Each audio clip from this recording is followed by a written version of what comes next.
নমস্কার, দেখছেন talk to Bangla. আমি অভিষেক রয়েছে আপনাদের সাথে। এই মুহূর্তে জানাবো রেখা পাত্র তিনি কিন্তু অবশ্যই আবারও খবরের শিরোনামে উঠে এসেছেন এবং তার করার ইলেকশন পিটিশনের যে মামলা সেখানে রাজ্য সরকারকে রীতিমতন ঘোল খাওয়ালেন রেখা পাত্র।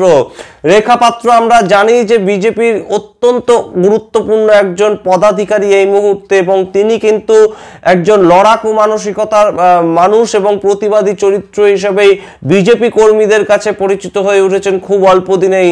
আপনাদের মনে থাকবে সন্দেশখালী গণ আন্দোলন থেকে উঠে এসেছিলেন রেখা পাত্র এবং মুখ খুলেছিলেন সংবাদ মাধ্যমের সামনে সাহসিকতার সঙ্গে।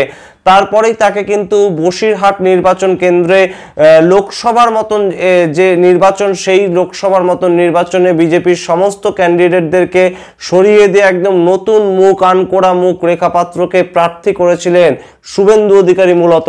এবং তার পরবর্তীতে তিনি 3 লক্ষেরও বেশি ভোটে হেরে যান এবং তিনি একটি ইলেকশন পিটিশন দায়ের করেন। হাজী নুরুল ইসলাম অর্থাৎ বসিরহাটের যে জয়ী তৃণমূল কংগ্রেসের যিনি সাংসদ হিসেবে জয়ী হয়েছিলেন 3,70,000-এরও বেশি ভোটে রেখা পাত্রকে যিনি হারিয়েছিলেন, তার বিরুদ্ধে আমরা জানি যে ইতিমধ্যেই হাজী নুরুল ইসলামের মৃত্যু হয়েছে এবং হাজী নুরুল ইসলাম দীর্ঘদিন ক্যান্সারে ভুগে শেষ পর্যন্ত মারা গিয়েছেন এর মধ্যেই লোকসভা ভোটে জয়ী হওয়ার পরেই। কিন্তু তারপরেও এই যে ইলেকশন পিটিশনের যে দায়ের করেছিলেন রেখা পাত্র, সেটি কিন্তু এখনো পর্যন্ত চলছে কলকাতা হাইকোর্টে এবং সেই ইলেকশন পিটিশন দায়ের করা মামলায় রাজ্য সরকারকে একদম ঘোল খাইয়ে ছাড়লেন রেখা পাত্র। কি হলো ঘটনা বিস্তারিত জানাবো, তার আগে অবশ্যই টক টু বাংলা ইউটিউব চ্যানেলটিকে সাবস্ক্রাইব করুন এবং প্রত্যেকটি ভিডিও লাইক, কমেন্ট, শেয়ার করে বন্ধু বান্ধব পরিচিত মনে ছড়িয়ে দিন। টক টু বাংলা আসছি খবরে।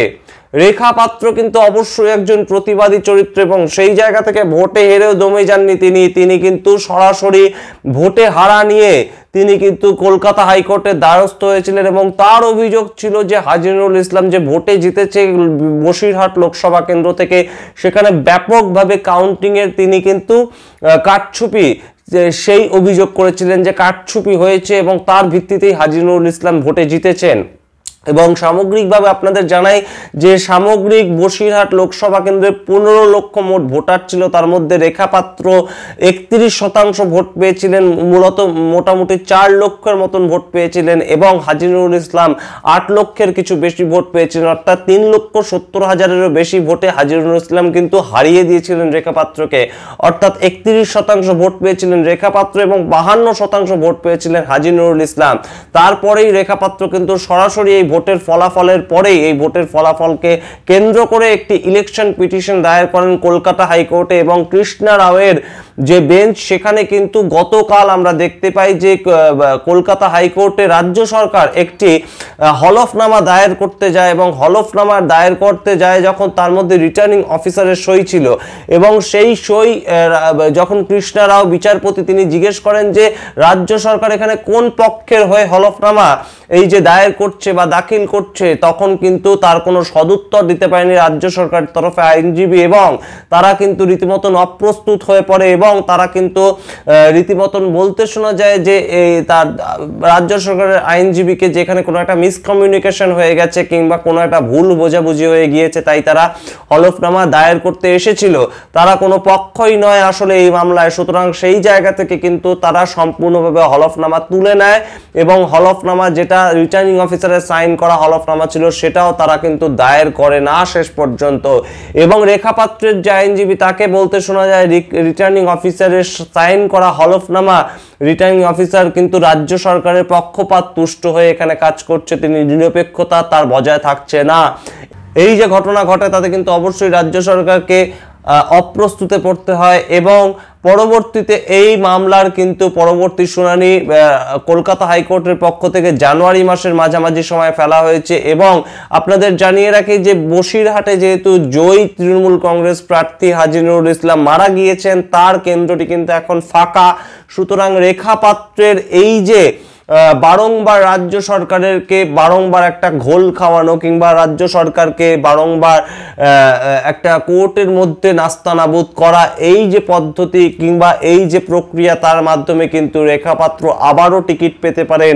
তেমন কিন্তু একটা বিজেপির সূত্র মারফত আমাদের কাছে খবর যে পরবর্তীতে বসিরহাটে যদি বাই ইলেকশন হয়, নির্বাচন কমিশন সেটা যদি ঠিক করে যে বাই ইলেকশন হবে বসিরহাটে, যেহেতু সেখানকার সাংসদহীন এখন সেই বসিরহাট কেন্দ্রটি, সেখানে যদি বাই ইলেকশন হয় বিজেপির তরফ থেকে কিন্তু আবারও টিকিট পেতে পারেন রেখা পাত্র। এবং রেখা পাত্র যদি আবারও টিকিট পান তাহলে যে হাড্ডাহাড্ডি একটা লড়াই হবে সেটা কিন্তু আর বলে দেওয়ার অপেক্ষা রাখে না। তার কারণ রেখা পাত্র সন্দেশখালীর যে বিধানসভা অর্থাৎ বসিরহাটের অভ্যন্তরীণ সন্দেশখালী বিধানসভায় কিন্তু তিনি জয়ী প্রার্থী হয়েছিলেন এবং তারপর থেকে নিরলসভাবে কিন্তু তিনি বসিরহাট সমগ্র যে লোকসভা কেন্দ্র সেখানে তার জনসংযোগ করে যাচ্ছেন। সুতরাং সেই যে বেনিফিটটা বাই ইলেকশনে কি রেখা পাত্র তুলতে পারবেন আমরা এখনো জানি না, কিন্তু রেখা পাত্রকে পরবর্তীতে কিন্তু বিজেপি আবারও টিকিট দিতে পারে বাই ইলেকশন যদি বসিরহাটে নির্বাচিত হয়। এবং তার জন্য কিন্তু রেখা পাত্রর যে প্রতিবাদী একটা সত্তা সেটা কিন্তু আবারও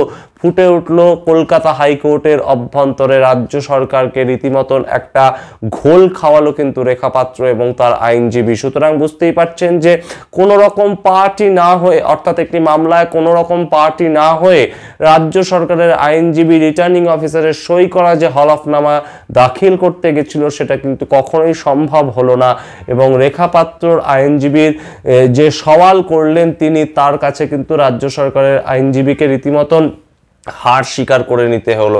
সামগ্রিক ঘটনায় কিন্তু অবশ্যই বিজেপি শীর্ষ নেতৃত্বের আরো একবার চোখে পড়লেন রেখা পাত্র, তেমনই কিন্তু মনে করছে রাজনৈতিক মহল। সুতরাং অবশ্যই আমরা নজর রাখবো রেখা পাত্র পলিটিক্যাল ক্যারিয়ার কোন দিকে এগোয়, পরবর্তীতে তিনি আবারও টিকিট পান কিনা কোনো রকম ভোটের কিংবা কোনো রকম নির্বাচনে, কিংবা মহিলা যে মোর্চা তৈরি হবে বিজেপির অভ্যন্তরীণ সেখানে কোনো গুরুত্বপূর্ণ দায়িত্ব রেখা পাত্রকে দেওয়া হয় কিনা, সেই সমস্ত খবর আমরা নজর রাখবো, আপনাদের জানাতে থাকবো সেই সমস্ত খবর দেখে। এখন টক টু বাংলা ভুলবেন না, টক টু বাংলা ইউটিউব চ্যানেলটিকে সাবস্ক্রাইব করতে। ধন্যবাদ।